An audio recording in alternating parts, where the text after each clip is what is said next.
지금 할 거는 이제 쌍조건문에 대한 얘기인데, 조건문과 쌍조건문을 번역하는 방식에 대해서 바로 알아봤었죠. 조건문과 쌍조건문, 이거를 이제 필요조건과 충분조건을 통해 가지고 설명하는 그런 방식들이 있습니다. 필요조건, 충분조건 이런 것도 일상 언어에서 굉장히 많이 쓰이고 있고, 특히 뭐 논문 같은 데서도 많이 쓰이고 있기 때문에 이 의미가 뭐고 조건문과는 약간은 다른데 거의 그냥 같다고 여기서도 상관은 없을 것 같아요. 약간 강한 개념이라고 보시면 됩니다. 진리표 상에서 조건문을 제시하는 것보다 필요 조건, 충분 조건으로 보는 게 약간 더 강한 그런 개념으로 볼 수도 있다. 뭐 그렇게 보시고요. 계속 뭐 설명을 드리겠지만, 우선 필요 조건은 necessary condition이라고 보통 얘기하고, 충분 조건은 여기 좀 가리는데 여기 sufficient condition이라고 나와 있죠.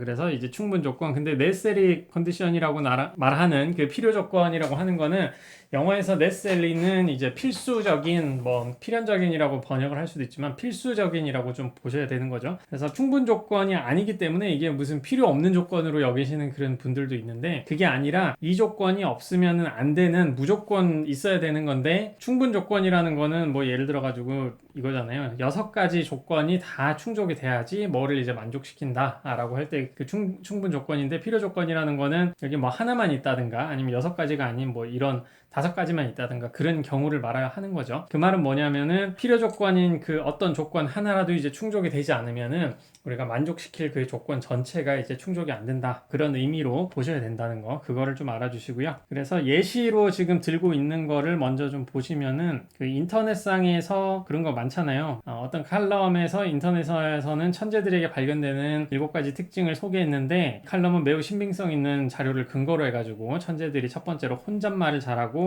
모든 것에 호기심을 느끼며 무엇인가를 끊임없이 읽고, 또 두뇌 테스트와 같이 도전을 즐기고 건망증이 심하며 파란만장한 경험을 지니고 지나치게 생각이 많다고 얘기를 했는데, 비글이라는 애가 칼럼에서 소개한 7가지 특징을 모두 지니고 있었다. 그렇기 때문에 비글이는 천재다라고 생각하는 거. 뭐 어떤 뭐 천재의 7가지 특징, 아니면 뭐 부자가 되는 사람의 3가지 특징, 뭐 그런 거를 뭐 칼럼이나 인터넷이나 어떤 책이나 이런 데 많이 있잖아요.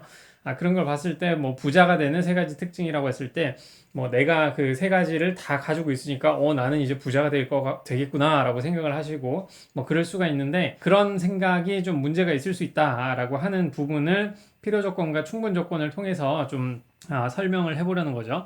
그래서 읽어보면, 위글은 비글에게 천재임을 주장하고 있으며 필자는 아마도 다음과 같은 논변을 통해 이를 주장하고 있는 것으로 보입니다. 그러니까 위에 글을 적은 사람이 비글이가 천재라고 얘기를 했는데, 왜냐하면 7가지 조건을 다 가지고 있으니까. 그래서 그게 어떤 방식이냐 한번 보니까, 전제 1번, 만약에 비글이가 1번부터 7번까지를 한다면 비글이는 천재이다 라고 보는 거고, 두 번째는 비글이는 이 7가지 특징을 다 가지고 있다. 그러니까 이게 A이면 B다를 여기선 적고 있는 거고, 여기서는 이제 A를 단순화시키자면 그렇다는 거죠.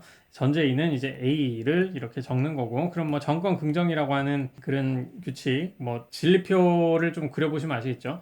이렇게 가가지고 이제 이거는 이제 B가 나오는 그런 형식의 논변으로 이렇게 볼 수 있는데, 전제 1, 2, 3으로부터 결론까지 이런 식으로 위에 있는 그 칼럼의 얘기를 이해를 하시면은 이게 뭐 타당한 게 되겠죠. 하지만 문제는 이 칼럼에 대한 번역이 잘못됐다라고 여길 수가 있는 거죠. 위논변은 타당합니다. 하지만 제시된 지문에서 소개하는 칼럼의 내용은 내용과 전제 1은 서로 다릅니다. 칼럼은 오히려 이것과 같은 거를 이제 말을 하고 있다는 거죠. 만약 어떤 사람이 천재라면 그 사람은 이런 거를 한다. 앞에서는 이제 A면 B다라고 이렇게 적었었죠. A가 7가지 그 조건이 있는 그런 상황이었다면은 제대로 번역을 한 게 B이면 A다라고 한다는 거죠. 위쪽에서 말하는 7가지, 천재의 7가지 특징에 해당하지 않는 사람은 천재가 아니다라고 하는 거를 위에 보시던 그 칼럼에서 얘기하는 것과 유사하다고 볼 수 있다. 칼럼이 말해주는 것은 천재들이 어떤 7가지 특징을 지니고 있다는 것이지, 그 7가지 특징을 지니는 사람이 모두 천재이다라고 말하는 거는 아닌 거죠. 천재인지 아닌지는 그 7가지 특징 이외에 뭔가 다른 여러 가지가 있을 거 아니에요. 그런 것들을 다 이제 충족을 해야지 아마 천재라고 할 수 있을 것이다 라고 하는 것이죠. 그래서 계속 읽어보면, 하지만 이는 어떤 사람이 7가지 특징 중 하나라도 가지지 않을 경우에 천재가 아님을 말해주고 있죠. 그리고 이 경우 칼럼이 소개한 천재의 7가지 특징을 어떤 사람을 천재라고 판단할 수 있는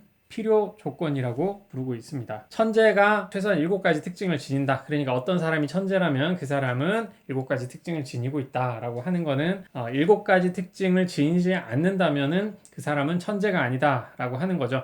그러니까 필수적인 조건으로서의 7가지가 소개되는 거기 때문에 사실 이게 필요 조건 하면은 다르게 이해를 할 수도 있는데 필수 조건이라고 보셔도 상관은 없겠습니다. necessary condition의 의미가 실제로 좀 약간 그런 것이죠. 반면에 전제 1과 같이 제일 먼저 봤던 7가지 특징을 충족하면은 그 사람은 천재이다 라고 하는 그런 방식으로 해석할 경우에는 어떤 사람이 7가지 특징을 지니는 것이 그 사람을 천재라고 여기기에 충분함을 설명을 하고 있습니다. 그래서 그렇게 해석할 경우에는 이제 충분 조건이라고 얘기를 하면 되는 것이죠. 충분 조건과 필요 조건에 대한 얘기를 조금 추가적으로 할 부분이 있기는 있습니다. 왜냐하면은 실제로 이제 영어 표현에서도 이런 식으로 써요. A is sufficient for B. 그리고 뭐 필요 조건 같은 경우에는 A is necessary for B 이런 식으로 필요 충분 조건은 이렇게 섞어가지고 쓰고는 있는데 이게 조건이라는 말을 적잖아요. 충분하다라고 하지만 뭐 sufficient condition이라고도 영어로도 얘기를 하고 있으니까요. 그러니까 이 표현 자체가 약간 어색하게 들릴 수가 있는데 왜 그런 얘기를 말씀을 드리냐면은 우리한테 A, B, C는 문장입니다. 문장. 적형식이고 그 문장이라고 하는 건데 어떤 문장이 과연 조건이 될 수 있는가? 어떤 종류의 특정 A가 문장이 아니라 어떤 조건들의 집합이 돼가지고 A라는 조건들의 집합이 B라는 조건들을 만족시키는 그런 충분한 조건이다 라는 식으로 말을 하면 모르겠는데 지금 A, B, C, D로 우리가 쓰고 있는 거는 문장이기 때문에 충분 조건이라는 이 표현이 약간 이상할 수도 있어요. 그래서 이 문장을 옆에와 같이 이런 식으로 좀 해석해서 이해를 하시면 된다는 겁니다. 그러니까 A 자체, 그 자체가 어떤 조건이 아니라 A를 참이게 만드는 어떤 조건들이 있을 거 아니에요. 펭수는 펭귄이다 라는 문장이 있다고 하면은 펭수가 펭귄으로 만들어주는 이 현실 세계의 어떤 정보 같은 것들이 조건이 되는 거겠죠. 그래서 A라는 문장을 참이게 만드는 조건이 만족되면 그 조건은 항상 B도 참이게 만든다 라고 하는 이런 식으로 이해를 할 경우에는 그걸 충분 조건으로 여기시면 되는 거고요. 그러니까 A는 B에 대한 충분 조건이다 라고 한다는 거는 A가 참이면은 B는 항상 무조건 참이 되어야 된다 뭐 그렇게 보시면 되는 거죠. 그리고 A는 B에 대한 필요 조건이다 라고 하는 거는 A를 참이게 만드는 조건이 만족되지 않으면 항상 B도 참이 아니다 라고 하는 거죠. 그러니까 A가 만약에 참이 될 수가 없다면 B도 참이 될 수가 없다 라는 걸로 이해를 하시면 되겠죠. 이런 식으로 보시면은 뭐 뒤에 바로 하겠지만 충분 조건 같은 경우에는 A라는 문장이 참이라면은 B도 무조건 참여해야 된다라고 해서 이런 식으로 조건문 표현을 할 수가 있겠죠. 필요 조건도 보시면은 A를 참이게 만드는 조건이 만족되지 않는다는 거는 A가 이제 거짓이면은 B도 거짓이다라고 되는 거니까 이게 참값을 가지면 이게 참값을 가지고 이게 거짓값을 가지면 이게 거짓값을 가진다는 거 보실 수 있을 거예요. 그래서 이거는 B이면 A라는 방향으로 이제 번역이 되는 거죠. 그리고 필요 충분 조건 같은 경우에는 이것과 이것이 이제 합쳐지는 거기 때문에 쌍조건문으로 뭐 이런 식으로 이제 번역이 될 수 있다는 겁니다. 그래서 필요 조건과 충분 조건 그리고 필요 충분 조건은 이런 식으로 번역이 된다. 그러니까 여러분들한테 확실하게 말씀드릴 수 있는 거는 충분 조건이라고 하면은 이렇게 번역하시면 되고요. 필요 조건이라고 하면은 이렇게 혹은 이렇게 번역을 하시면 됩니다. A가 B에 대해서 충분 조건이라면 sufficient 하다, 충분하다라고 하면은 이제 A이면 B가 참이 되는 거고 A가 B에 대해서 필요 조건이면은 B는 A가 참이다가 되는 거고 A가 B에 대해 필요 충분 조건이면 이렇게 되는 것이고 다 설명을 했죠. 그리고 2번 같이 필요 조건이 되는 이유는 A가 B에 대해서 필요 조건이면 not A면 not B다가 참이기 때문에 이게 B면 A다가 되는 것이다 라고 말씀을 드렸죠.